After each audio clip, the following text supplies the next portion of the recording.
रामपुर नामक एक छोटा सा गांव था। उस गांव में अयान नाम का एक लड़का उसकी माँ के साथ रहता था, यानी कि उसके लिए उसकी माँ ही सब कुछ थी। उसके माँ के अलावा इस दुनिया में उसका कोई नहीं था। घर का सारा काम माँ ही करती थी। अयान की माँ हर सुबह और शाम भगवान की पूजा अर्चना करती थी, यानी कि उनको भगवान से बहुत लगाव था। और वो ये बात अपने बेटे को भी सिखाती थी कि भगवान जो भी करते हैं वो हमारे भले के लिए ही करते हैं। माँ और बेटा सुखी से अपना जीवन जीते थे।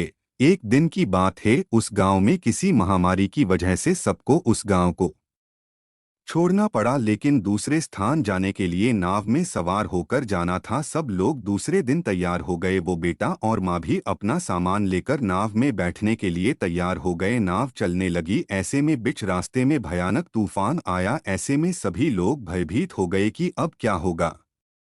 नाव तूफान की वजह से हिलने लगी। ऐसे में लोग और भी घबरा गए, लेकिन अयान की माँ के चेहरे पर कोई भय नहीं था, यानी कि वो शांत होकर ये सब देख रही थी। ये देखकर अयान ने अपनी माँ से पूछा कि तूफान की वजह से हमारी नाव अब पानी में डूब जाएगी।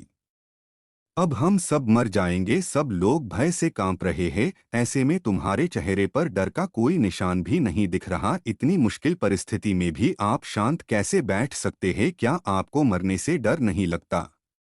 बेटे की बात सुनकर माँ ने अपने सामान में से चाकू निकाला और अपने बेटे के गले पर रख दिया और अपने बेटे से कहा कि अब बताओ, तुम्हें डर लगता है या नहीं? तब अयान ने अपनी माँ से कहा कि मैं भला आपसे क्यों डरूं? आप तो मुझे अपने से भी ज्यादा चाहती हो और चाकू भी आपके हाथ में है, तो मुझे डरने की कोई जरूरत नहीं है। तब अयान की माँ अयान को समझाते हुए कहती है कि जैसे मेरे हाथों में चाकू है, वैसे ही भगवान के हाथ में सब कुछ है। ये तूफान भी उसके हाथ में है। जैसे तुम मुझे अपना हृदयशी समझकर नहीं डरते, वैसे मैं भी भगवान को अपना हृदयशी समझकर नहीं डरती। यानी कि जैसे तुम्हें अपनी माँ पर भरोसा है कि मेरी माँ मेरा खराब नहीं कर सकती, वैसे ही तुम्हारी माँ को भी अपने भगवान पर भरोसा है कि वो हमें बचा लेंगे। भगवान का प्रेम सबके लिए एक समान है और वो वही करेंगे जो हमारे सबके लिए अच्छा होगा। तो फिर डरने की क्या बात है? बस हमें भगवान पर भरोसा रखना चाहिए। ऐसे लोग कभी सफल नहीं होते जिनको परिणाम से ज्यादा अपने काम में आने वाली मुश्किलों के बारे में सोचते रहते हैं। इस कहानी से हमें ये सीख मिलती है।